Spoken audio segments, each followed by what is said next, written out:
லூக்கா எழுதின சுவிசேஷம் 22ஆம் அதிகாரம் 32வது வசனம்.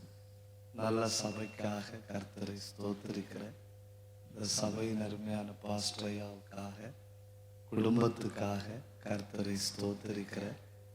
லூக்கா 22:32.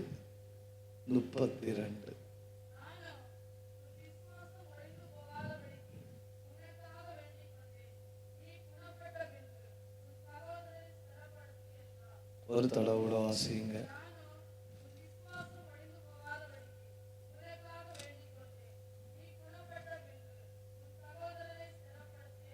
எல்லாரும் உங்க பைபிள் கையில் எடுங்க.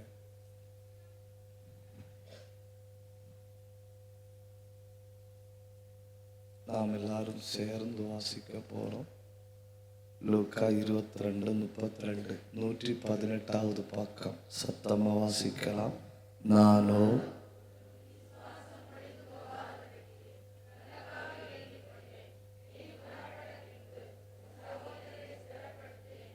ஒரு தடவை வாசிங்க.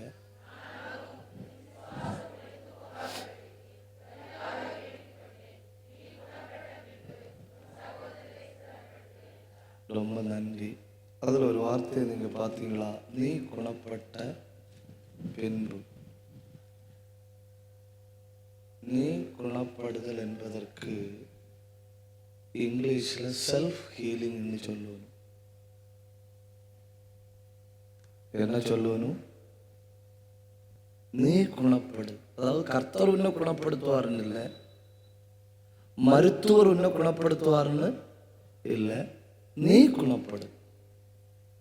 சுகம் 3 விதத்தில் வரும். ஆண்டவர்கிட்ட போனால் ஆண்டவர் தருகிற சுகம், டாக்டர்கிட்ட போனால் மருந்தில் கிடைக்கிற சுகம். ஆனால் சில நோய்கள் டாக்டரும் குணமாக்க முடியாது, ஆண்டவரும் குணமாக்க மாட்டார். அது யாரால் குணப்படுத்தணும்னு கேட்டா, நம்மை நாமே குணப்படுத்தணும். நம்மை நாமே. நாம் முதல்ல நம்மளை குணப்படுத்தும்படி நமக்குள்ள இருக்கிற நோய்கள், இந்த நோய்கள் நம்ம தான் குணப்படுத்தணும். அப்படிப்பட்ட ஒரு 5-6 நோய்களை சொல்லுவோம். அந்த 5-6 நோய்களை சொல்லிட்டு, அந்த நோய்கள் எதனால் வருகிறது, இப்போ நம்மளே குணப்படுத்த வேண்டிய நோய்கள், அந்த நோய்கள் எதனால் வருகிறதுன்னு சொல்லுவோம். அப்புறம் அதை குணப்படுத்துவது எப்படின்னு நம்ம தியானிக்க போறோம். அப்போ செல்ஃப் ஹீலிங், நம்மை நாமே குணப்படுத்துதல். நம்மை நாமே குணப்படுத்துதல்னு சொல்லும்போது நமக்கு உண்டாகிற நோய்களை கண்டுபிடிக்கணும். குறைஞ்சபட்சம் ஒரு 7 வகையான நோய்களை நான் டக்குன்னு உங்களுக்கு சொல்லுவேன்.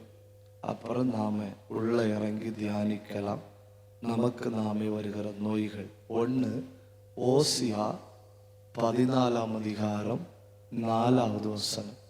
ஓசியா 14:4.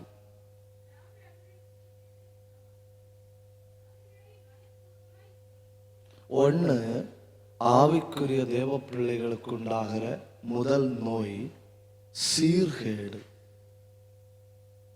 என்ன கேடு? சீர்கேடு. ஸ்கூல்ல எல்லாம் ஒரு டிசிப்ளின் வைக்கிறது ரொம்ப எளிது. 9 மணிக்கு காம்பவுண்டை பூட்டி போடுவோம். 9 மணிக்கு என்ன செய்யும்? காம்பவுண்டை பூட்டி போடுவோம். அப்படின்னா எல்லா பிள்ளைகளும் 8:55 உள்ள வரும். 4 மணிக்கு பிறகுதான் காம்பவுண்டை திறப்போம். அப்ப எல்லா பிள்ளைகளுமே எப்பதான் வெளியே போக முடியும்? 4 மணிக்கு மேலதான் காம்பவுண்ட்ல விட்டு வெளியே போக முடியும். ஆனா சபைக்கு காம்பவுண்டு 10 மணிக்கு ஆராதனைன்னு சொல்லி பூட்டி போட முடியுமா? பூட்டி போட முடியாது. பூட்டி போட்டு ஆராதனையே ரோட்டில் தான் நடக்கும். ஆராதனை எங்க தான் நடக்கும்? ரோட்ல தான் நடக்கும். 99% ஆட்களும் காம்பவுண்டுக்கு வெளியே நின்று கர்த்தரை ஆராதிப்பார்கள். நம்ம தொடங்கும்போது எல்லாரும் இருக்க மாட்டணும், முடிக்கும்போது எல்லாரும் இருக்க மாட்டோம்.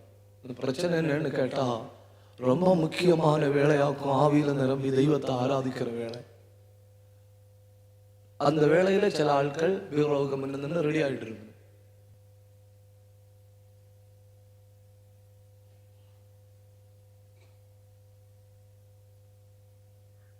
முடிக்கும்போது எல்லாரும் இருக்க மாட்டணும். என்ன அர்த்தமாவே சொல்லும், வீட்டில் இருந்து கேட்டுட்டு இருக்கணும். தொடங்கும்போது எல்லாரும் இல்லை, முடிக்கும்போது எல்லாரும் இல்லை. டிசிப்ளின் வைக்கவும் முடியாது, டிசிப்ளின் வைக்கவும் முடியாது. நான் கரெக்ட் 9 மணி காம்பவுண்டை பூட்டி போடுவேன்னு சொல்ல முடியாது. ஏன்னா சபை, ஏன்னா சபை, சபையில கதவு திறந்து இருக்கணும், சபையில கதவு திறந்தே இருக்கணும். அப்ப எப்படி அதாக்கும்? Self discipline. என்ன டிசிப்ளின்? சபை தீர்மானிக்க முடியாது. 9 மணிக்கு ஆள் உள்ள நுழையன்னா காம்பவுண்டை பூட்டி போடுவேன்னு சபை சொல்ல முடியாது. எனக்கு நானே ஒரு ஒழுக்கத்தை வைக்கணும். நான் 9 மணிக்கு கூட்டம்னா 9 மணிக்கு நான் உள்ள இருப்பேன். அவங்க யாரும் என்னை கட்டுப்படுத்த முடியாது, நானே என்னை கட்டுப்படுத்திக்கிடணும். இப்போ சுய ஒழுக்கமற்ற தன்மை என்பது மிகப்பெரிய ஆவிக்குரிய நோய். என்ன தன்மை? சுய ஒழுக்கமற்ற தன்மை என்பது மிகப்பெரிய ஆவிக்குரிய நோய். அதுக்கு பைபிள்ல சொல்லி இருக்கிறது சீர்கேடு. அதுக்கு பைபிள்ல சொல்லி இருக்கிறது என்ன? சீர்கேடு. 7 பகுதிகளில் சீர்கேடுகள் நடக்குது. அதெல்லாம் சொல்ல எனக்கு நேரம் இருக்குமான்னு தெரியல. 7 பகுதிகளில் சீர்கேடு நடக்குது. 1, தனிப்பட்ட வாழ்க்கையில் சீர்கேடு. தனிப்பட்ட வாழ்க்கையில் சீர்கேடு. காலையில் டைமுக்கு எழும்ப மாட்டணும், டைமுக்கு பல்லு தேய்க்க மாட்டணும், டைமுக்கு குளிக்க மாட்டணும், டைமுக்கு சாப்பிட மாட்டணும், டைமுக்கு தூங்க மாட்டணும், டைமுக்கு பைபிள் வாசிக்க மாட்டணும், டைமுக்கு ஜெபிக்க மாட்டணும், எதுவுமே டைமுக்கு செய்ய மாட்டணும். தனிப்பட்ட வாழ்க்கையில் சீர்கேடு. 2, குடும்ப வாழ்வில் சீர்கேடு.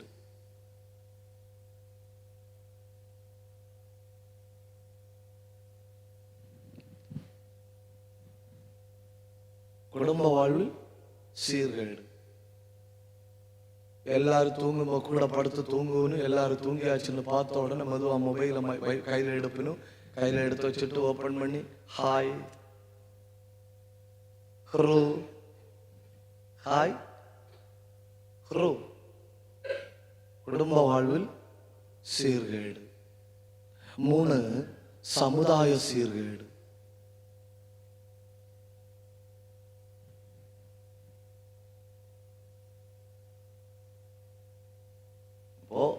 Self disorder, family disorder, social disorder.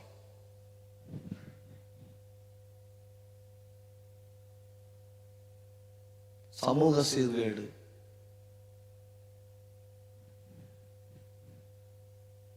இந்த சாராய கடை இதெல்லாம் நேரடியான சமூக சீர்கேடு. காலையில வேலைக்கு போகணும், மாடா உழைப்பணும். சாயங்காலம் 5 மணிக்கு வேலை கிளம்பி விடிஞ்சு வீட்டுக்கு வர வழியில கரெக்டா கடையை திறந்து வச்சுட்டு இருப்பேன். 1000 ரூபாய்க்கு வேலை செஞ்சா 750 ரூபாய்க்கு வாங்கணும். மீதி 250 100 ரூபாய்க்கு வீட்டுக்கு பொருள் வாங்கணும். பின்ன மனைவிக்கு ஒரு 150 இடியும் பார்சலா கொண்டு போகணும். சமூக சீர்கேடு. 4, இதாக மிகப்பெரிய பிரச்சனைகள், பலிபீடங்களில் சீர்கேடு.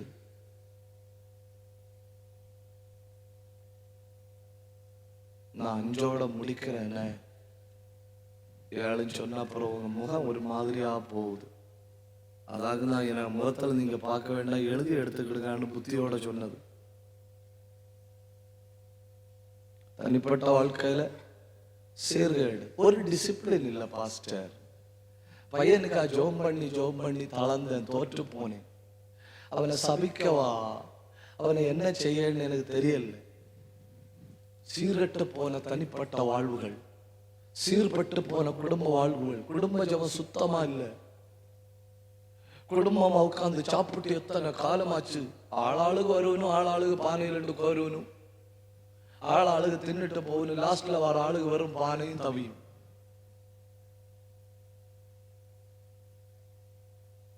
சமூக சீர்கேடு, பலிபீடங்களில் சீர்கேடு, மீதி எல்லா சீர்கேடு நம்ம சகிச்சுக்கிடலாம். பலியிடும்படி நியமிக்கப்பட்ட ஆசாரியர்கள் மதுபானம் பண்ணிட்டு பலிபீடத்திலே ஏறிச்சுன்னு, மதுபானம் பண்ணிட்டு பலிபீடத்துல ஏறிச்சுனுமா, மதுபானம் பண்ணிட்டு பலிபீடத்துல ஏறி பலிமிருகத்தை விட்டுனப்போ இந்த மாம்சத்துக்குள்ள இருந்து சாடி வார ரத்தத்தை பார்த்துனுமா, இவங்க தாங்க முடியாம இவங்களுக்குள்ள இருந்த மதுபானம் வெளியே வந்தது. பலிபீடத்திலே வாந்தி எடுத்தனும். தேவ பிரசன்ன இறங்க வேண்டிய பலிபீடத்துல ஒரு பக்கம் பலிமிருகம், இன்னொரு பக்கம் இவர்களுடைய வாந்தி. பலிபீடத்துல சீர்கேடு. 5 இதுதான் கடைசி, அப்புறம் உள்ள சொல்ல மாட்டேன். சபைகளில் சீர்கேடு.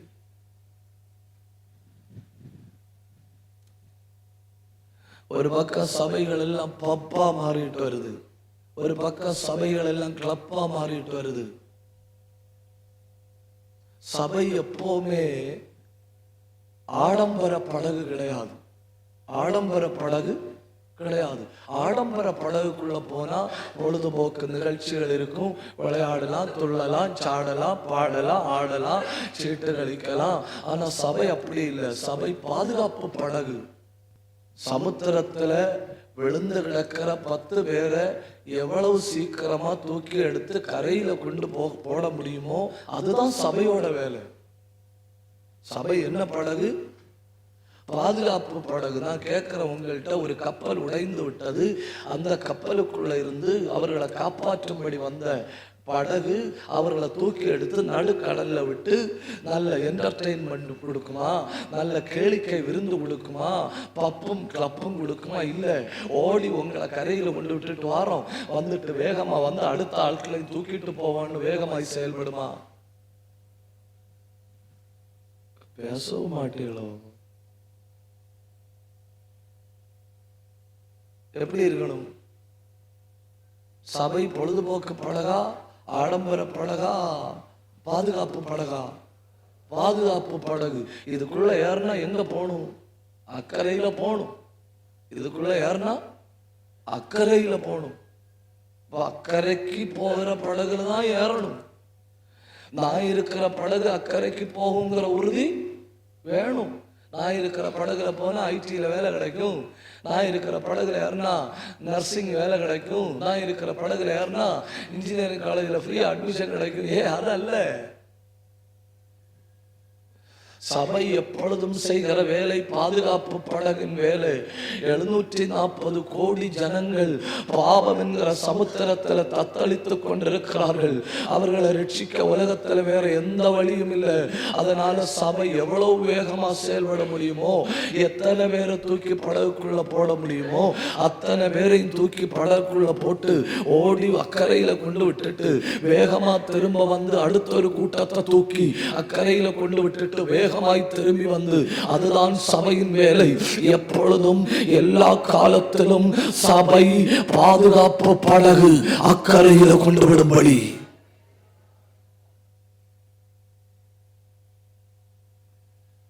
என்ன ஆச்சுன்னு தெரியல, இந்த post covid, pre covid, mid கோவிடுன்னு சொல்லணும். கோவிடின் நடுப்பகுதி, கோவிடுக்கு முன்பகுதி, கோவிடுக்கு பின்பகுதி. கோவிடின் பின்பகுதி கேவலமாகிவிட்டது.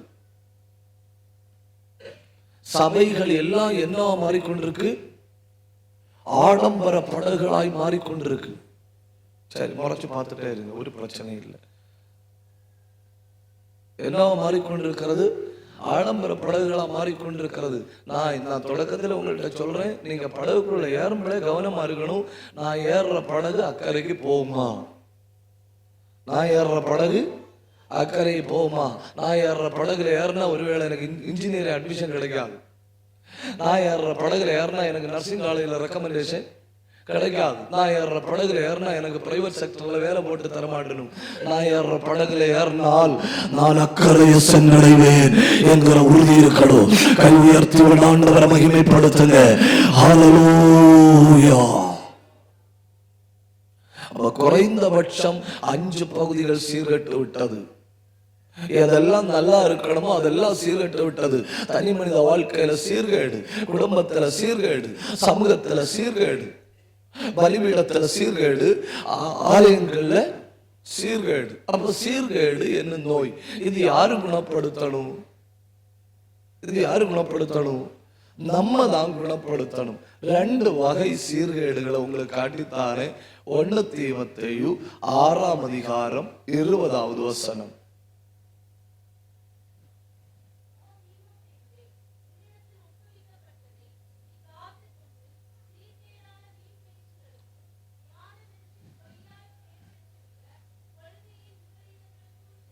ரெண்டு சீர்கேடு அங்க சொல்லி இருக்கு, பாத்தீங்களா? 1 வீண் பேச்சு,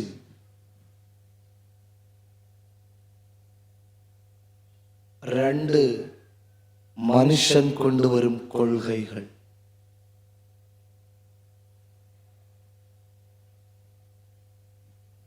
ஒன்று வீண் பேச்சு, 2 மனுஷன் கொண்டு வரும் கொள்கைகள்.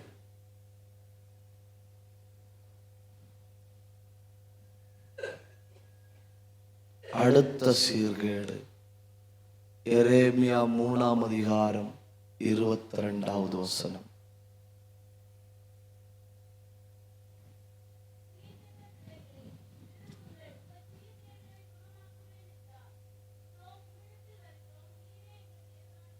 மூணு அந்நிய தெய்வங்களை பின்பற்றுகிற சீர்கேடு. வீண் பேச்சு, சீர்கேடு.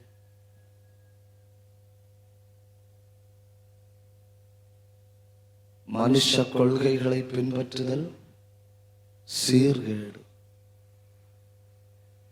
அந்நிய தெய்வங்களை பின்பற்றுதல் சீர்கேடு. இந்த 3 சீர்கேடும் ஆவிக்குரிய நோய். ஆவிக்குரிய நோய். அப்போ 1வது ஆவிக்குரிய நம்ம குணப்படுத்த வேண்டிய முதலாவது நோய் சீர்கேடு. 2வது நிகழ்கால உலகத்தில் இருக்கிற 2வது நோய் வெட்கமும் வெட்கம் இல்லாத தன்மையும். வெட்கமும் வெட்கம் இல்லாத தன்மையும். நம்ம எதுக்கு வெட்கப்படணுமோ அதுக்கு கண்டிப்பா வெட்கப்படணும். 4 பேருக்கு முன்ன நின்று நாம ட்ரெஸ் மாற்ற மாட்டோம். ஏன்? வெட்கம். அப்போ அதுல வெட்கம் இருக்கணும். ஆனா தெய்வ சமூகத்துல வந்து பாடுறதுல என்ன இருக்கப்படாது? வெட்கம் இருக்கக்கூடாது. அதாவது தெய்வத்துக்கு முன்ன வெட்கப்படக்கூடாது. தெய்வத்துக்கு முன்ன வெட்கப்படக்கூடாது. எவ்வளவு கை தட்ட முடியுமோ அவ்வளவு கை தட்டணும். எவ்வளவு வாயை திறக்கணுமோ அவ்வளவு வாயை திறக்கணும். எவ்வளவு சத்தம் உயர்த்தணுமோ அவ்வளவு சத்தம் உயர்த்தணும். துள்ளி சாடி ஆராதிக்க முடியும்னா துள்ளி சாடி ஆராதிக்கணும். நம்ம பக்கத்துல இருக்கிற ஆட்கள்ல நமக்கு சாப்பாடு போடுறது ஆண்டவர். நம்மளை உயிரோட வச்சிருக்கிறது ஆண்டவர். நம்மளை நடத்துறது ஆண்டவர். நம்மளை பாதுகாத்துறது ஆண்டவர். வாழ்க்கை தந்தது ஆண்டவர். வீட்டை தந்தது ஆண்டவர். ஜீவன் தந்தது ஆண்டவர். பலன் தந்தது ஆண்டவர். இந்த கூடாரத்துல வர கிருபை செய்தது ஆண்டவர். வந்து இந்த சேர்ல உட்காரும்படியான பலனை தந்தது ஆண்டவர். அதனால தெய்வத்தை பாடுறதுல, தெய்வத்தை துதிக்கிறதுல, தெய்வத்துக்கு மகிமை கொடுக்கிறதுல வெட்கப்படக்கூடாது. தெய்வ சமூகத்துல வெட்கப்படுவது நோய். மனுஷனுக்கு முன்ன வெட்கப்படாது இருப்பது நோய். தெய்வத்துக்கு முன்ன வெட்கப்படுவது நோய். நேற்றைக்கு வர ஆண்டவர் வாராருன்னு சொன்னா ஓடி வந்து தைரியம் மதிப்பணும். ஆதியாகமம் 3ஆம் அதிகாரத்துல கர்த்தர் வராரு, பேசணும், அவர் சமூகத்தை நாடணும், ஓடி போகணும், அவருக்கு முன்ன நிக்கணும். அவர் என்ன கேட்க போறாரு இன்னைக்கு, என்ன பேச போறாரு இன்னைக்கு. எவ்வளவு ஆனந்தமான அனுபவம். 5 நிமிஷம் தெய்வத்தோட பேசுறது. பகல் குளிர்ச்சியான வேளையில வராரு ஏதேன் தோட்டத்துல, பகல் உஷ்ணமான வேளையில வராரு ஆபிரகாமின் வீட்டுக்குள்ள. அப்போ தெய்வத்தை பார்ப்பதில் எனக்கு வெட்கம் இல்லை, தெய்வத்தோடு பேசுவதில் எனக்கு வெட்கம் இல்லை, தெய்வத்தை ஆராதிப்பதில் எனக்கு வெட்கம் இல்லை. ஆனா பாவம் செஞ்ச பிறகு பாருங்க, தெய்வத்தை பார்த்து வெட்கப்படணும். பாவம் செய்யறதுக்கு முன்ன தெய்வத்தை பார்க்க என்ன இல்லை, வெட்கம் இல்லை. வெட்கப்படாம தெய்வத்தை பார்க்கணும். தெய்வத்துக்கு முன்னாக வெட்கப்படுவது ஒரு நோய். தெய்வத்துக்கு முன்னாக வெட்கப்படுவது நோய். அது என்ன நோய்? பாவம். தெய்வத்துக்கு முன்ன தைரியமா இருக்கணும். அவர் வாராரு, இன்னைக்கு இடத்துல என்ன கேட்க போறாரு, இன்னைக்கு என்னோட என்ன பேச போறாரு, அவருடைய சமூகத்தை நாடணும். அதிகாலமே வந்து காத்திருப்பேன். எனக்கு தேவ சமூகத்தில் வெட்கம் இல்லை. தேவ சமூகத்தில் வெட்கம் இல்லை. ஏன்னா தேவ சமூகத்தில் வெட்கப்படுவது நோய். ஆனா மனுஷனுக்கு முன்ன சில காரியத்தில் வெட்கப்படாம இருப்பது நோய். சில காரியங்களை பேச நமக்கு வெட்கம். அது தேவன் தந்த கிருபை ஆகும். வெட்கம்.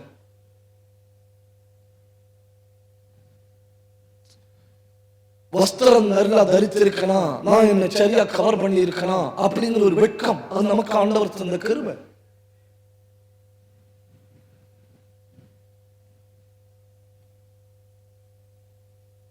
ஆனா இன்னைக்கு அந்த வெட்கம் ஒண்ணும் இல்லை. ஒரு காலத்துல வஸ்திரம் உடுக்கும்படி போராடினார்கள். இப்பொழுது வஸ்திரத்தின் அளவை குறைக்கும்படி போராடுகிறார்கள்.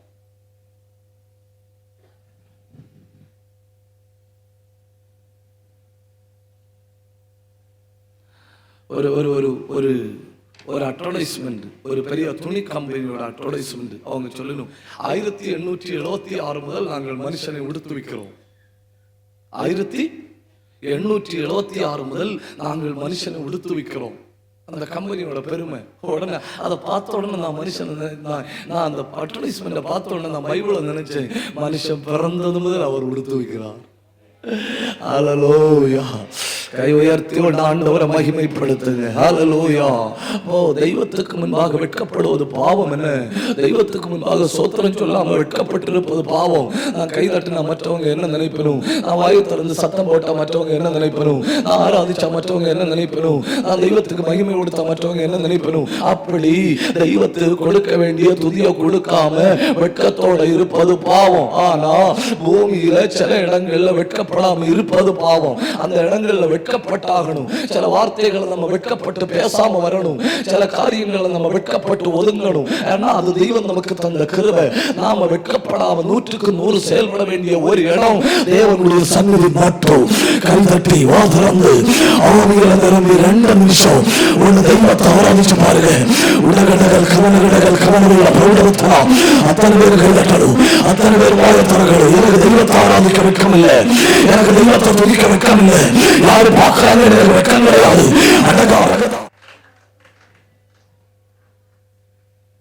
எவ்வளவு சத்தம் உயர்த்த முடியுமோ அவ்வளவு சத்தம் உயர்த்தணும்.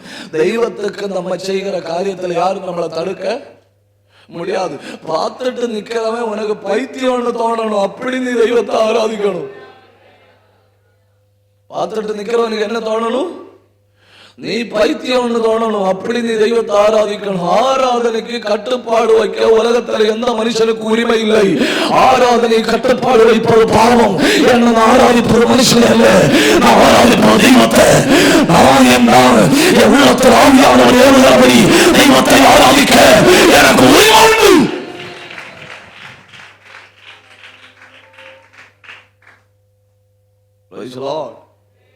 இது வந்தோமா, உட்கார்ந்தோமா, 2 பப்படம் உடைத்தோமா? சில ஆட்கள் எல்லாம் கை தட்டுமா நமக்கு என்ன தோணும்? ஃபெவிகால் கம்பெனியோட கான்ட்ராக்ட் வச்சிருக்கணும்னு தோணும். உங்களா இல்லை, நம்மளா இல்லை. நீங்க நல்லா ஆராதிக்கிறீங்க. ஒரு அல்லையிலே சொல்லுங்க. ஆராதனைக்கு ஒரு தூக்க கம்பெனிட்ட கான்ட்ராக்ட் வைக்கிற ஆட்கள் உண்டு. ഫെവിക്കാൽ കമ്പനിയുടെ കോൺട്രാക്ട് വെക്കുന്ന ആൾക്കളുണ്ട്. ചക്കയ്ക്ക് അരക്കുണ്ടില്ല, അരക്ക് കമ്പനിയുടെ കോൺട്രാക്ട് വെക്കുന്ന ആൾക്കളുണ്ട്.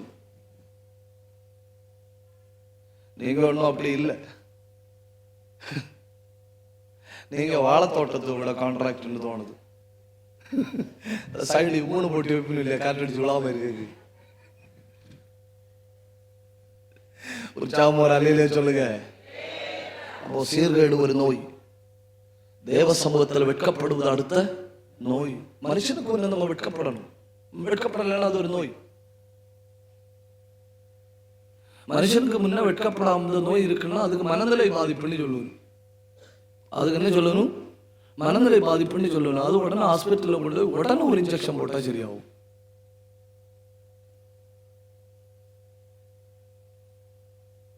எனக்கு தேவனுக்கு முன்ன வெட்கம் இல்லை. நான் மனுஷனுக்கு முன்ன எனக்கு என்ன இருக்கு? வெட்கம் இருக்கு. யார்கிட்ட என்ன பேசணும் எனக்கு தெரியும்.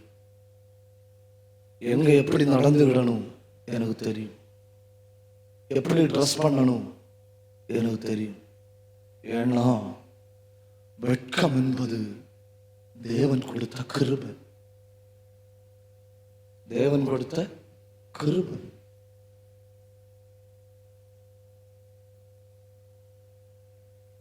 ஒரு நோய் சீர்கேடு. பேசுங்க. ஒரு நோய் சீர்கேடு. இரண்டாவது நோய் வெட்கப்படாமல் இருப்பதும் வெட்கப்படுவதும். தேவனுக்கு முன்ன என்ன இல்லை? வெட்கம் இல்லை. தேவனுக்கு முன்ன வெட்கம் இல்லை. சில காரியங்கள் நம்ம மற்றவர்களை கம்பேர் பண்றது தப்பு. நம்ம மற்றவர்களை கம்பேர் பண்ணி பார்க்க கூடாது, தப்பு. அது உண்மையிலே தப்பு. ஆனா சில காரியங்களை கம்பேர் பண்ணி பாருங்க. மாசம் 3 லட்சம் 4 லட்சம் சம்பளம் உள்ள ஆளா இருக்கும். எத்தனை? 3 லட்சம் 4 லட்சம் சம்பளம் உள்ள ஆளா இருக்கும். வந்து தேவ பிரசன்னத்திலிருந்து இருந்து முழங்கால நின்று கை தட்டி ஆராதிக்கிற ஆராதனைய பார்க்கணும். கூட்டம் தொடங்குறதுக்கு முன்னே வருவனும் முழங்கால நின்று கை தட்டி ஆராதிக்க தொடங்கணும். நமக்கு மாசம் 150 ரூபாய் சம்பளமா இருக்கு. உட்கார்ந்து இருக்கிற வெயிட்ட பார்த்தா 15 லட்சத்துக்கு வெயிட்.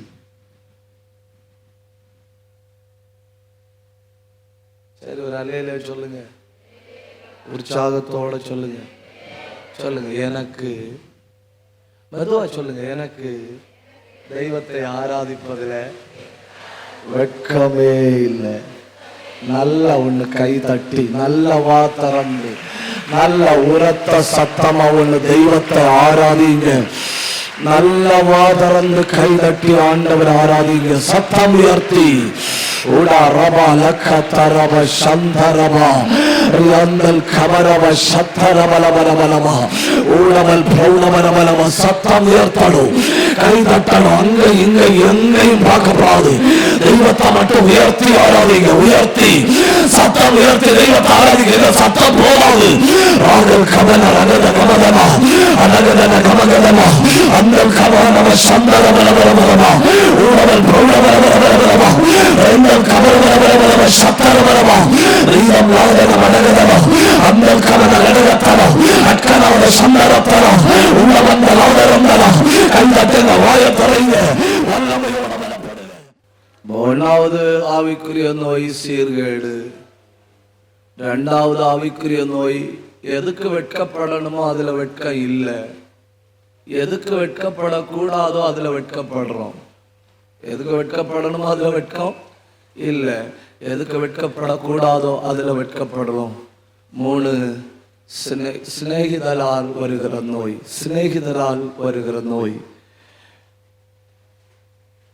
சகரியாவின் புஸ்தகம், சகரியாவின் தீர்க்க தரிசனம் 13ஆம் அதிகாரம் 5-6.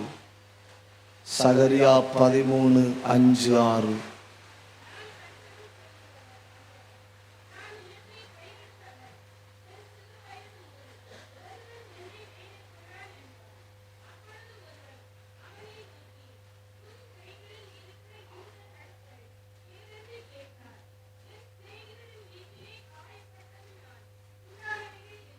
என்ன பயங்கரம் இல்லை, அவர் கையில இருக்கிற இந்த வடுக்கள் எது?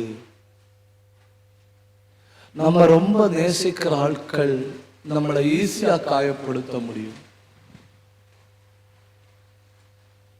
சில ஆட்கள் நம்மளை கெட்ட வார்த்தை பேசினாலும் சரி, நமக்கு சூடு சுளுக்கு ரோஷம் ஒன்றும் இருக்காது. ஏன்னா அவங்க நம்மளை நேசிக்கல, நம்மளும் அவங்கள நேசிக்கல. அவங்கள நம்ம ஒரு பொருட்டாவே எடுக்கல.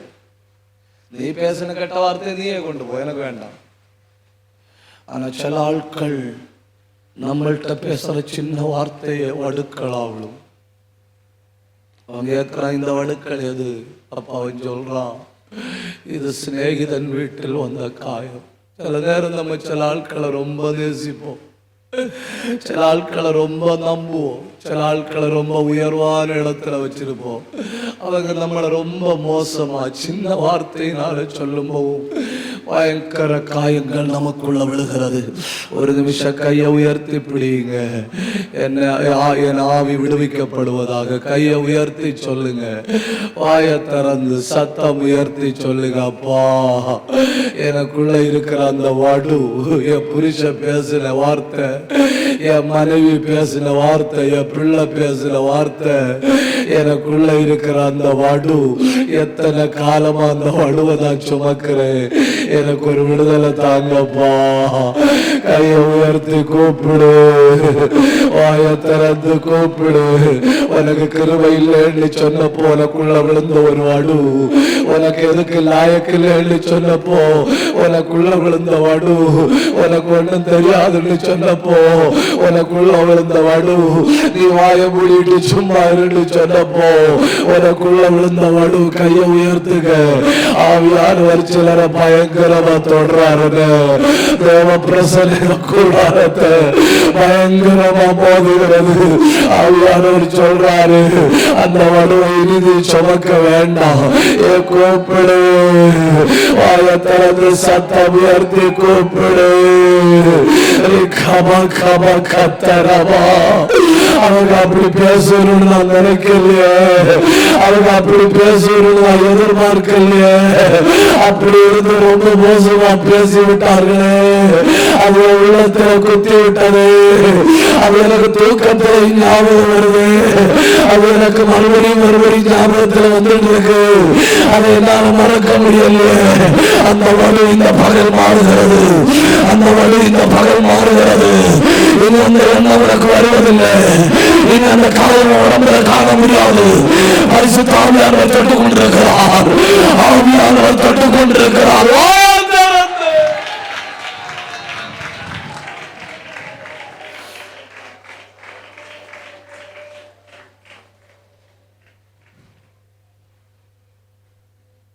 இப்படிப்பட்ட வடுக்களை நாம கண்டிப்பா சந்திச்சாகணும்.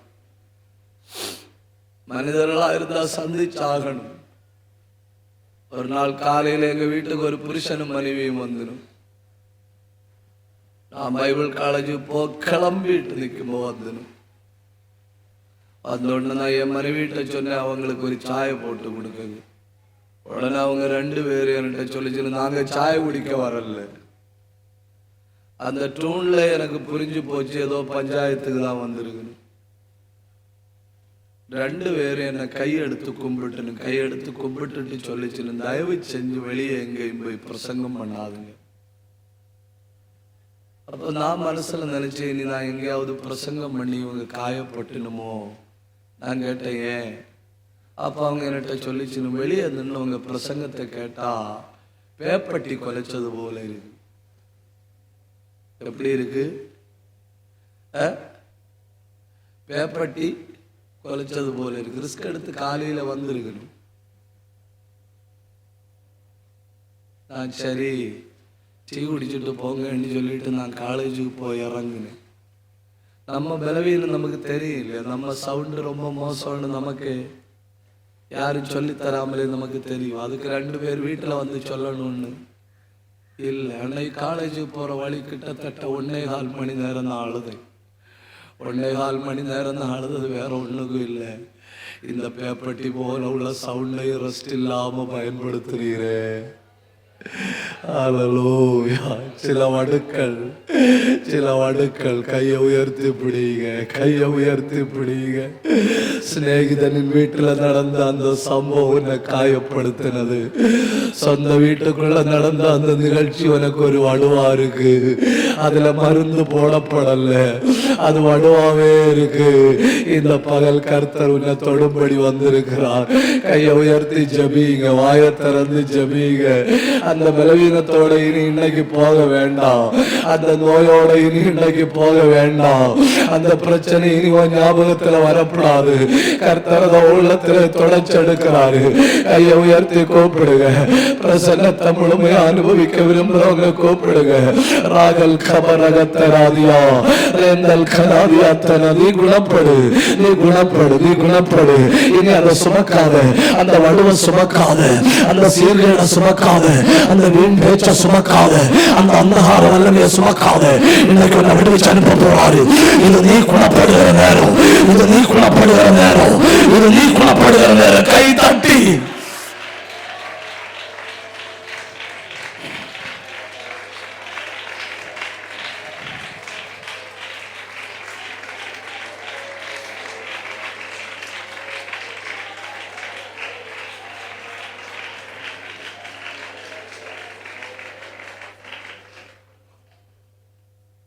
அதெல்லாம் சந்திக்கணும், அதெல்லாம் புன்முறுவலோட கேட்டுக்கிடணும். சில நேரங்களில் சில வடுக்களை நீங்க சுமக்க கூடாது, கடந்து போய்கொண்டே இருக்கணும், கடந்து போய்கொண்டே இருக்கணும். நான் இந்த மேடையில் இன்னைக்கு பிரசங்கம் பண்ணும்போ எனக்கு 1.5 ஆண்டுகளுக்கு புக்கிங். எத்தனை ஆண்டுகளுக்கு புக்கிங்? 1.5 ஆண்டுக்கு புக்கிங். அப்போ எனக்கு ஞாபகம் இருக்கு, எனக்கு தொண்டை எப்படி இருக்கு? வேப்பட்டி கொலைச்சது போல இருக்கிற தொண்டைக்கு எத்தனை நாளுக்கு புக்கிங்? 1.5 ஆண்டுக்கு புக்கிங். கண்டிப்பா கண்டிப்பா சிநேகிதரின் வீட்டில் வடு அனுபவித்த ஒன்னு கர்த்தர் கையில் எடுக்க போகிறார். கர்த்தர் கையில் எடுக்க போகிறார். கை தட்டணும், வாய திறக்கணும், சத்தம் உயர்த்தணும், சத்தம் உயர்த்தணும். அந்த வடுக்கள் அழிவுக்காக அல்ல, தேவ பிரசன்னத்தை அழியும்படி பயன்படுத்து. அந்த வடுக்களை நியாயமான ஒரு காரணத்துக்காக பயன்படுத்து. அந்த வடுவோட போய் தெய்வ சன்னிதியில்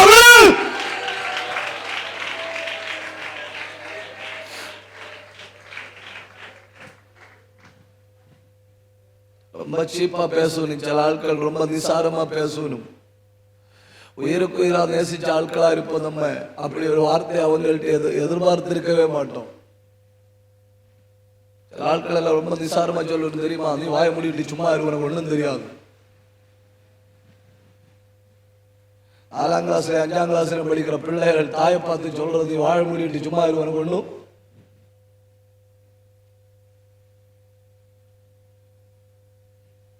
சந்தோஷத்தோட ஒரு அலையில சொல்லுங்க. அப்போ 1 சீர்கேடு என்னும் நோய், 2 வெட்கப்படுதலும் வெட்கப்படாமையும் என்னும் நோய். உங்களுக்கு தெரியுங்க, ஆதியாகமம் 3ஆம் அதிகாரம் அதனுடைய 8 முதல் 12 வரை உள்ள வசனங்கள். வெட்கப்படுதலும் வெட்கப்படாமையும். 3 சிநேகிதன் அல்ல, இது 2வது உள்ள வசனம். நாங்கள் உங்களுடைய சத்தத்தை கேட்டு பயந்து அவர்கள் வெட்கப்பட்டு நிர்வாணிகளாய் இருந்தபடியால் அத்திய இலைகள்னாலே தங்களுக்கு ஒரு உடையை உடுத்தி கொண்டு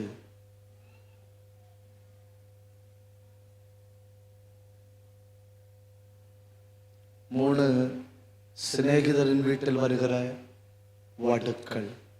4 நம்மை நாமே காயப்படுத்துதல். நம்மை நாமே காயப்படுத்துதல். மார்க்கு 5:5.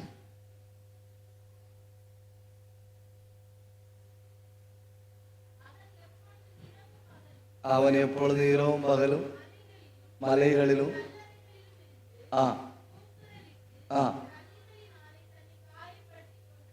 நம்மை நாமே காயப்படுத்துதல். சில காரியங்கள் அங்க விட்டு தள்ளணும். சில ஆட்கள் பேசினதை விட்டு தள்ளணும். துரோகங்களை எல்லாம் விட்டு தள்ளணும். அதெல்லாம் நம்ம விட்டு தள்ளணும். அதெல்லாம் பெருசா எடுத்தோன்னு வைங்க, மரணம் வரை நம்மை நாம காயப்படுத்திட்டே இருப்போம். மரணம் வரை நம்மை நாமே காயப்படுத்திட்டே இருப்போம்.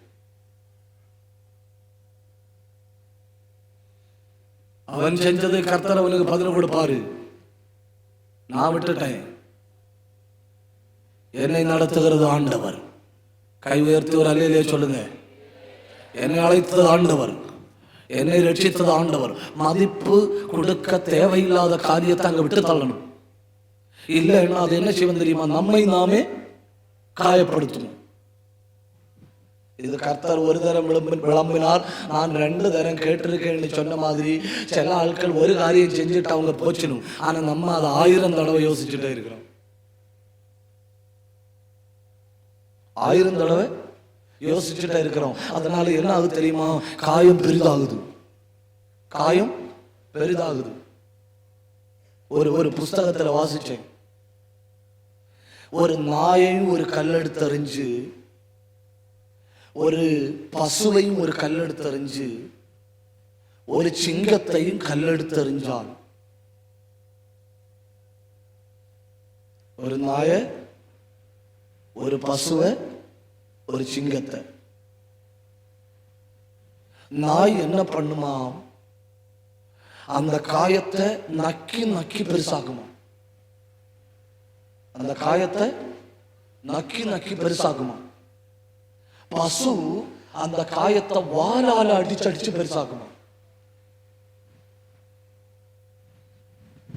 அது உண்மையிலே அடிக்கிறது வந்து உட்கார்ந்து இருக்கிற நாய, ஈய நாய இல்ல, ஈய. ஆனா அடி படுறது எங்க? பொண்ணுல. அடிக்கிறது ஈய, அடி படுறது பொண்ணுல. அப்ப இந்த காயம் என்ன ஆகுது? நாயை எறிஞ்சாது நக்கி நக்கி பெருசாக்கிச்சு, பசுவை எறிஞ்சது அடிச்சு அடிச்சு பெருசாகிச்சு, சிங்கத்தை எறிஞ்சு ஒரு எரிபட்டு இல்லையா, அது நெவர் மைண்டாம். அப்படி ஒரு பொண்ணு உடம்புல இருக்க மாதிரியே யோசிக்காதான். நம்ம எத்தனை முதல் 2 வகையா 3வது வகையா?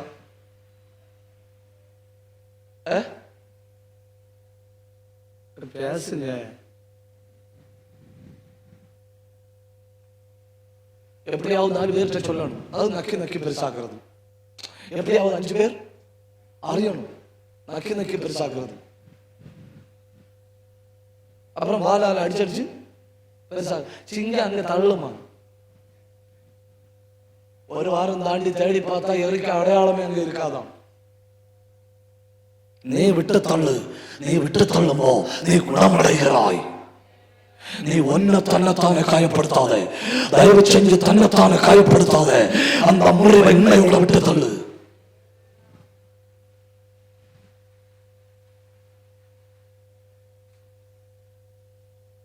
என்ன அப்படி பாக்குறீங்க?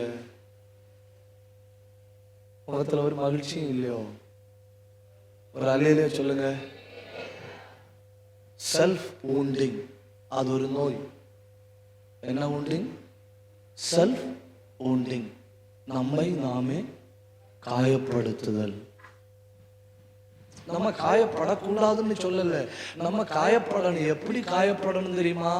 வசனம் நம்மளை குத்தி காயப்படணும். எது நம்மளை குத்தி காயப்படணும்? வசனம் நம்மளை குத்தி காயப்படணும். அந்த அப்போஸ்தலர் நடவடிக்கைகள் 2ஆம் அதிகாரம் 37வது வசனத்துல இருக்கு இல்லையா, பேதுரு பிரசங்கம் பண்ணின பொழுது இருதயத்துல குத்தப்பட்டவர்கள் அப்படி காயப்படணும். வசனம் நம்மளை குத்தணும். வசனம் நம்மளை குத்தி வருகிற காயம் நம்மளை உயர்த்தும். ஆனா நம்மளை நாமளே காயப்படுத்துறது, நம்மளை அழித்து போடுவது. வசனம் குத்தட்டும், எவ்வளவு வேணாலும் குத்தட்டும். ஆண்டவர் என்னை எந்த பக்கத்துல இருந்து தாக்கட்டும், அது எனக்கு ஆசீர்வாதம். வசனம் என்னை இன்னும் ரணப்படுத்தட்டும், வசனம் இன்னும் என்ன மேற்கொள்ளட்டும், வசனம் இன்னும் என்ன தாக்கட்டும். அது சம்மட்டியாய் வரட்டும், அது ஈட்டியாய் வரட்டும், அது முள்ளாய் வரட்டும், அது நெருப்பாய் வரட்டும். வசனம் எப்படி வந்தாலும் அது என்ன விடுவிக்கும்படி ஆண்டவர் அனுப்புகிறது. கை உயர்த்தி சொல்லுங்க. அடுத்த நோய், நான் இந்த நோயையும் கூட சொல்லிட்டு முடிக்கலான்னு. உங்க முகங்களை பார்த்தா இப்போ இலங்கை மேப்பு மாதிரி இருக்கு. அடுத்த நோய் சேர் பொருந்தாமை.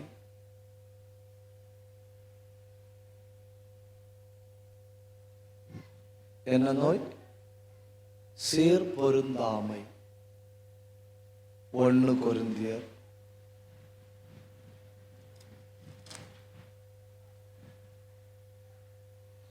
1 அதிகாரம் 10வது வசனம்.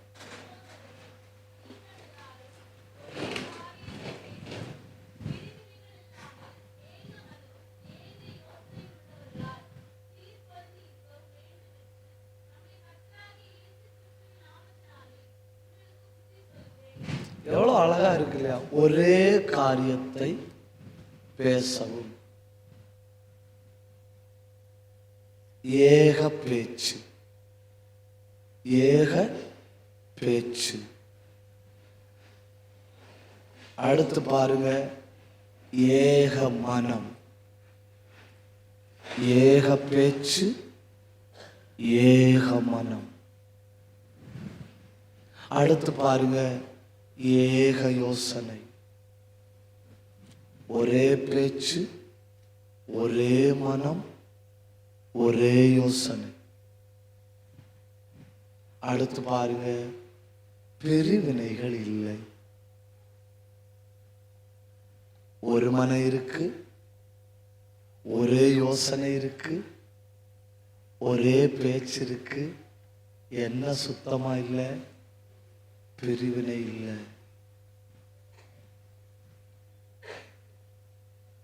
இதுதான் சீர் பொருந்துதல். இதுதான் சீர் பொருந்துதல். சீர் பொருந்துதல்ல 5 காரியங்கள் அடங்கி இருக்கு.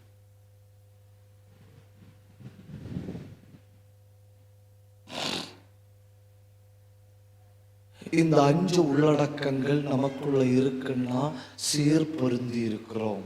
1, மன்னித்தல். 1 மன்னித்தல்.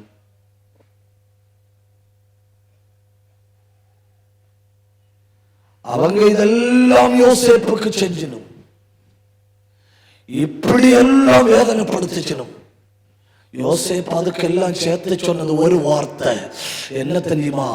நீங்கள் எனக்கு தீமைக்காக செய்தீர்கள், கர்த்தரோ எனக்கு நன்மையாய் மாற பண்ணினார். கைதட்டி ஆண்டவரை மகிமைப்படுத்துக, கைதட்டி ஆண்டவரை மகிமைப்படுத்துக. நீங்க தீமைக்காக செய்தீர்கள், கர்த்தரோ எனக்கு நன்மையாக மாற பண்ணினார். 2ஆம் உலகப் போர் யுத்தத்துல இந்த ஜெர்மனியர்கள் யூதர்களை கையில கிட்டச்ச இடத்துல எல்லாம் வச்சு கொலை பண்ணிச்சனுமாம். யூதர்களை கண்டபடி கொன்று குவித்தார்களாம். அப்பொழுது நடந்த ஒரு சம்பவம். ஒரு ஜெர்மனி நாட்டை சேர்ந்த ராணுவ வீரன் உடம்பு முழுக்க அடிபட்டு மரண தருவாயில ஹாஸ்பிட்டல்ல கொண்டு போட்டிருக்கு. யாருமே அவனுக்கு ட்ரீட்மெண்ட் கொடுக்கல. ஏன்னா பார்த்த உடனே தெரியும் செத்து போவான். யூதர்களை சிட்டுக்குருவிகளை போல சுட்டு கொண்டவன் இப்போ கிடக்கிறான். இவனுக்கு ட்ரீட்மெண்ட் கொடுக்க ஒரு நர்ஸ் வருது. அந்த நர்ஸ் இவனுடைய உடம்புல இருந்த காயங்களை எல்லாம் பிரிச்சு பார்த்தப்ப இது சுகம் ஆக்குவது கடினம். அந்த படுத்து கிடக்கிற ஒரு கேள்வி கேட்டான். என்ன கேள்வி கேட்டான் தெரியுமா? நீ ஜெர்மனியா யூதனா? நீ ஜெர்மனியா யூதனா? ஏன்னா நீ யூத பெண்மணினா நீ கட்டாயம் என்ன பண்ணுவ? என்ன பண்ணுவ? கொன்று போடுவேன். நான் ஏற்கனவே மரண தருவாயில் இருக்கிறேன். நீ யூத பெண்மணியா இருந்தா நீ என்ன கொன்று போடுவேன். அவன் பயப்படுறான். பயப்பட்டு கேட்டோன்னு இந்த பெண்மணி சொல்லுது, ஐ அம் a Jew. நான் ஒரு யூத பெண்மணி. நான் ஒரு யூத பெண்மணி சொல்லிட்டு இவனுக்கு ட்ரீட்மெண்ட் தொடங்குது. இவன் பக்கத்துல இருந்து இவனை கவனிச்சு 2-3 வாரம் இவனுக்கு ட்ரீட்மெண்ட் கொடுத்து இவன் சரியாயிட்டான்.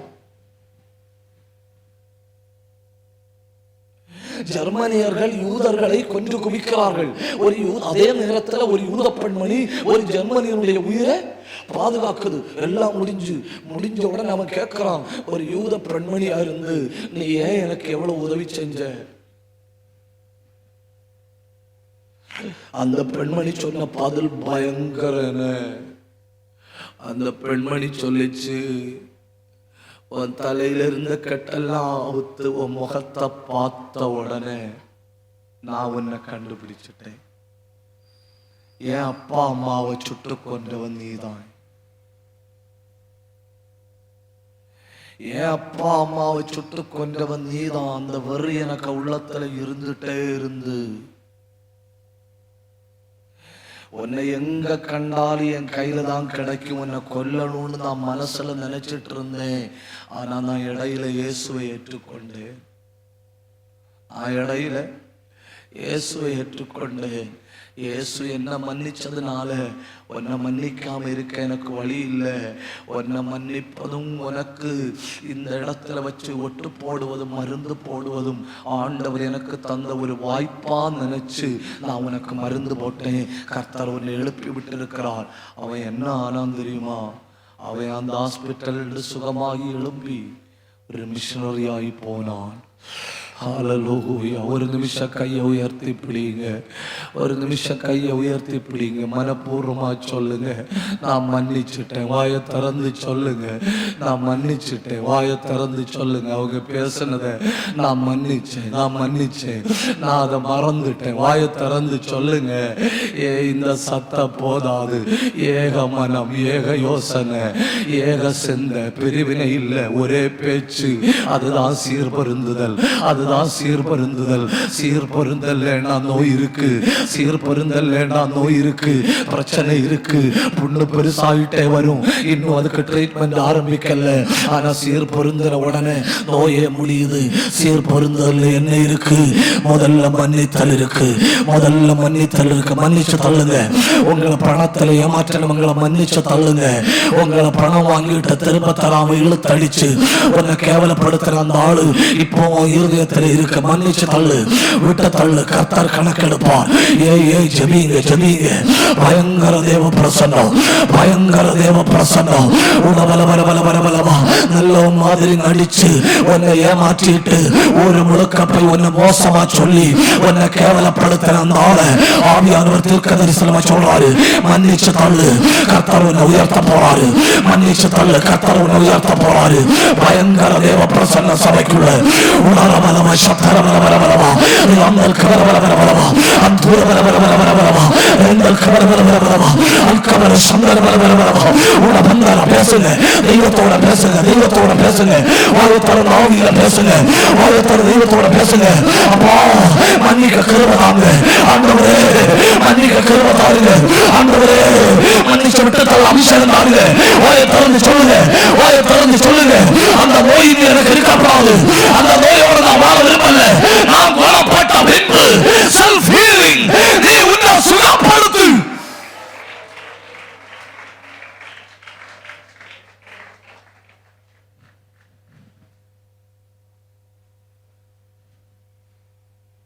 பணத்தை வாங்குறது மட்டும் இல்ல, திருப்பி தராம உன்னை பற்றி மோசமா தேசத்துல பேசினாய்.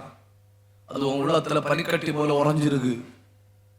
ஆவியானவர் சொல்றாரு, இல்ல மன்னிச்சு தள்ளு, நான் கணக்கில் எடுக்கிறேன். அல்லேலூயா. அந்த குப்பையை நம்ம என்னத்தை சுமக்கணும் இல்ல. உன்கிட்ட பணம் வாங்குற எல்லாரும் ஏமாற்றி இருக்கலாம். விட்டு தள்ளு. உனக்கு தருகிறது ஆண்டவர்.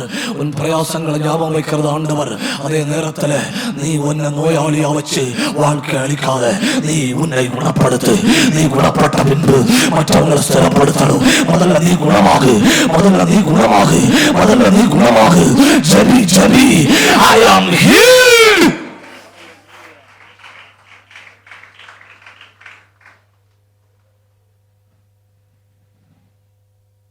என்ன மன்னிக்க முடியல?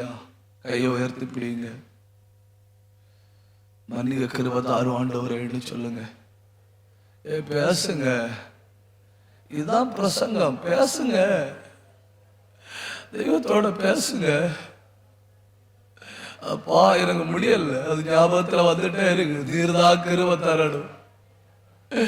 என் புருஷனை தான் மனப்பூர்வம் மன்னிக்கணும், என் மனைவியை தான் மனப்பூர்வமா மன்னிக்கணும். வாயை திறந்து ஜெபிங்க.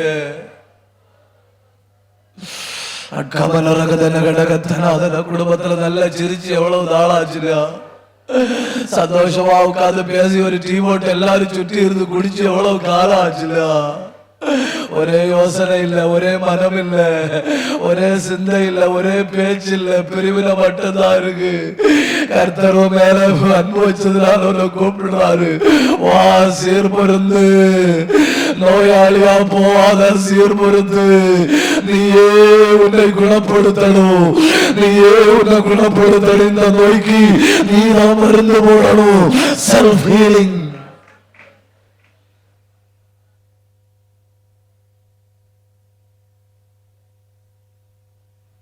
ஒண்ணு சீர்பொருந்துதல் அப்படின்னா மன்னிக்கும் நிலை. மன்னிக்க முடியாத தன்மை இருக்குன்னா சீர்பொருந்த முடியல. 2 காமம் கலக்காத அன்பு.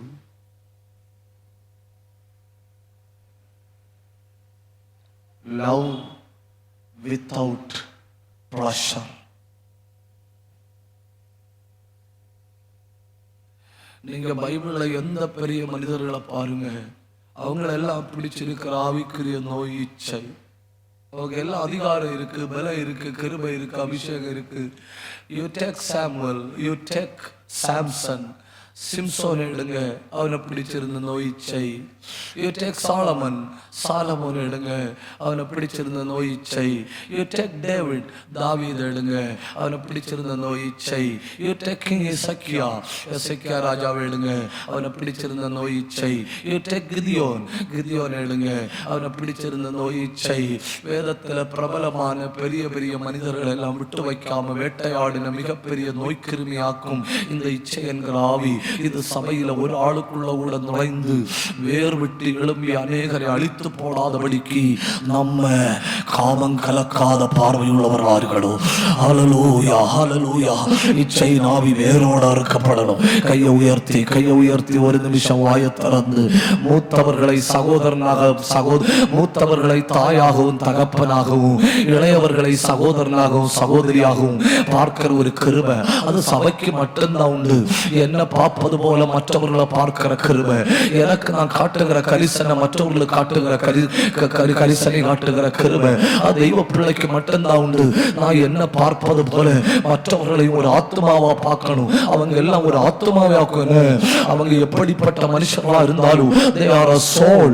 அவர்களுக்குள்ள ஒரு ஆத்மா இருக்கு, அவர்களுக்குள்ள ஒரு ஆத்மா இருக்கு. அதை நீ மறந்துடாத.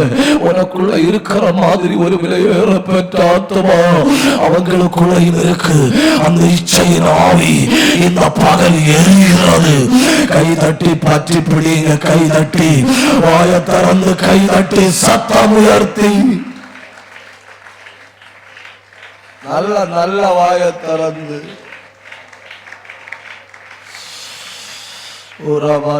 சந்தராதரேந்தல் கபரபல பரியாந்தரபலப சத்தரபலபரமா ஊடபல் பிரௌடபரபலபரபலபா ரேந்தல் அரிகந்தர சந்தல் அரியாந்தர பிரௌடபத்தரபலபரபலபா. ஹல்லேலூயா, ஹல்லேலூயா, ஹல்லேலூயா. முதல்ல மன்னிச்சு தள்ளு, அப்புறம் இச்சை நாவில இருந்து வெளியே வா.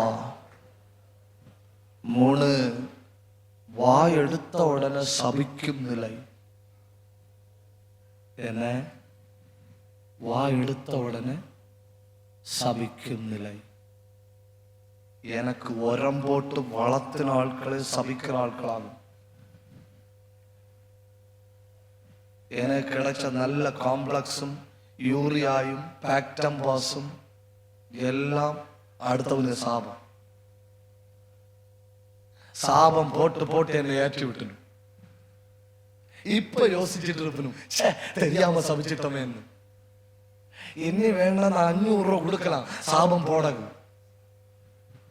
1 மணிக்கூர் உட்கார்ந்து முழங்கால இருந்து அழுது ஜெபித்து உயர்த்தப்படுறதை விட எளுப்பமாகும் ஒருத்தன் சாபம் போட்டு உயர்த்தப்படுறது.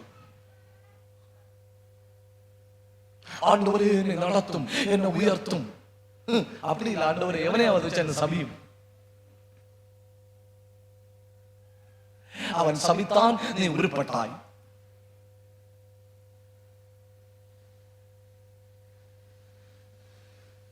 சரிங்களா? 8 வயசுல ஒரு ஆள் என்கிட்ட சொன்னாரு, நீ எங்க போனாலும் விளங்க மாட்டேன். எத்தனை வயசுல?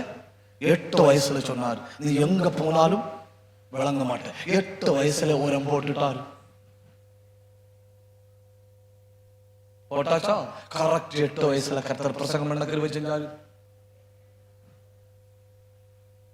உரம் போட்ட அந்த ஆண்டே கனி, அந்த ஆண்டு உரம் போட்டாரு, நீ எங்க போனாலும் விளங்க மாட்டேன்னு. அந்த ஆண்டே கனி, அந்த ஆண்டே பிரசங்கம் பண்ண கர்த்தர் வச்சுட்டாரு.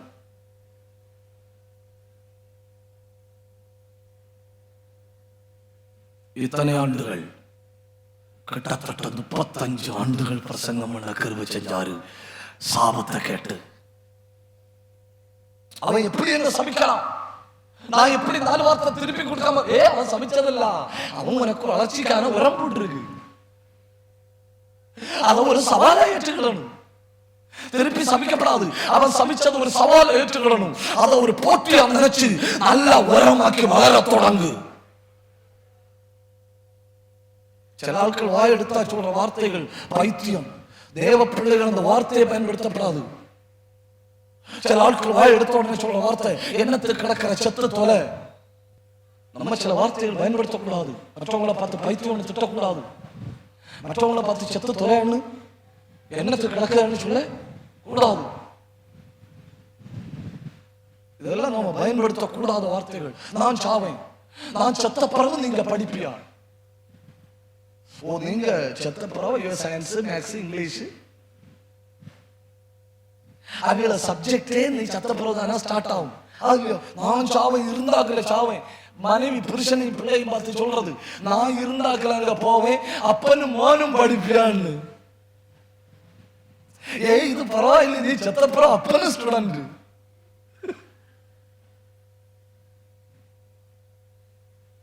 நான் இருந்தாக்கல அங்க போவேன். நோ, சாவு சம்பந்தமான வார்த்தை வாயில வரப்படாது. பைத்தியம் சம்பந்தமான வார்த்தை வாயில வரப்படாது. இதெல்லாம் நமக்கு எல்லைக்கு அந்த பக்கத்துல கெட்ட வார்த்தையை விட பயங்கரமானவைகள். அடுத்து மூடத்தனம் சம்பந்தமான வார்த்தைகள் நம்ம வாயில வரப்படாது. அடுத்தவனை பார்த்து கோமாளி, ஏமாளி, முட்டாளு. ஏன்னா அவனை படைச்சது ஆண்டவர். அவனை முட்டாள்னு கூப்பிட்டா அது யாரை கூப்பிட்டதுக்கு சமம்?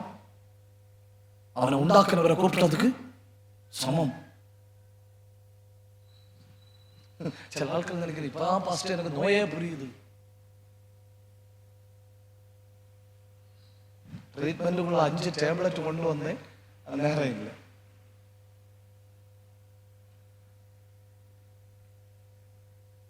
மன்னிக்க முடியாத நிலை. யாரை பார்த்தாலும் காமத்தோடு கூட பார்த்தல், எல்லாத்துக்கும் சபித்தல்,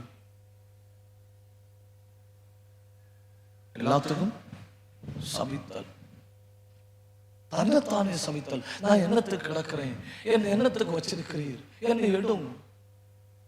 கர்த்தர் தந்த வாழ்க்கையை ரசிச்சு வாழுங்க, ருசிச்சு வாழுங்க. அத வாழ்க்கையில் ஒரு பிடிப்பு இருக்கணும், பிடிச்சு வாழணும், ரசிச்சு வாழணும். டைம் டேபிள் போட்டு வாழ்ற மாதிரி வாழணும். என் வாழ்க்கையை கர்த்தர் எனக்கு இப்படி அமைச்சு தந்திருக்கிறார், அதுல வெற்றியாய் வாழ்வேன்.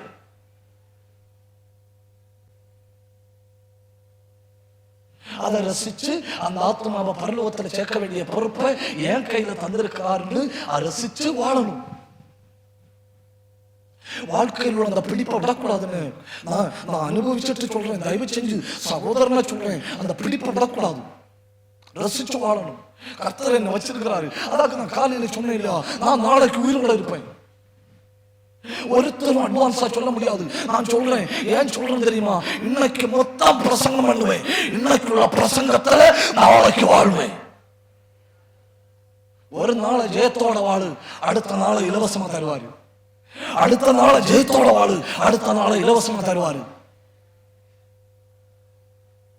விட்டு தள்ள வேண்டியதை விட்டு தள்ளுவோம், மன்னிக்க வேண்டியதை மன்னிச்சு தள்ளுவோம். சகோதரனை பார்ப்போம், தாய் வயசு உள்ளவளை தாயா பார்ப்போம், சகோதரிய பொண்ணுகளை சகோதரியா பார்ப்போம். இச்சையின் பேர் முதலாய் நம்முடைய நடுவில் காணப்படக்கூடாது. அது இந்த ராத்திரி எரியணும். இச்சையின் பேர் வர நம்முடைய நடுவில் சொல்லப்படக்கூடாது. இந்த ராத்திரி வேரோட, இந்த பகல் வேரோட பிடுங்கப்படணும். சாபம் என்கிற வார்த்தை உங்கள் நடுவில் அரிதிலும் அரிதா இருக்கணும். அதன் பேர் முதலாய் உங்கள் நடுவில் சொல்லப்படக்கூடாது. 4 கசப்பான வேர்.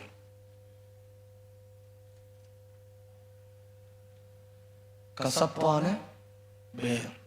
எபிரேயர்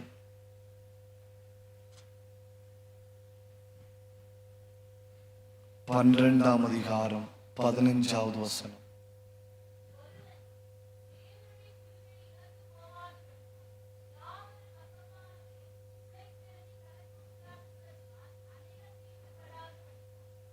பார்த்தீங்களா? தீட்டுப்படுத்தும் கசப்பான வேர். இன்னொரு தேவ பிள்ளைகிட்ட நம்ம 5 நிமிஷம் பேசினா தயவு செஞ்சு அந்த 5 நிமிஷத்தினால அந்த ஆள் நம்மளை மாதிரி ஜெபிக்கிற ஆளா மாறணும். அந்த ஆள் நம்மளை மாதிரி ஆராதிக்கிற ஆளா மாறணும். அந்த ஆள் நம்மள்கிட்ட 5 நிமிஷம் பேசினதுனால அந்த ஆளுக்கு பாரம் குறையணும், அந்த ஆளுக்கு சந்தோஷம் உண்டா இருக்கணும். அந்த ஆள் 5 நிமிஷம் நம்மள்கிட்ட பேசினதுனால தீட்டுப்படக்கூடாது. உங்களில் யாதொரு கசப்பான வேர் முளைத்தெழும்பி கலக்கம் உண்டாக்கி அநேகர் தீட்டுப்படுகிறதை காணப்படாதபடிக்கு எச்சரிக்கையாருங்கள். 2-3 ஆட்களை பைபிள் அடையாளம் காட்டி, நான் முடிக்கிறேன், 2-3 ஆட்களை பைபிள் அடையாளம் காட்டி சொல்லி இருக்கு.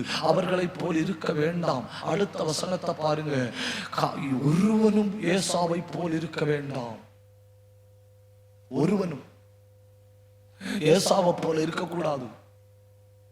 அடுத்து நீங்க 1 யோவான் 3ஆம் அதிகாரம் வாசிச்சா தெரியும். ஒருவனும் காயினை போல் இருக்க வேண்டாம்.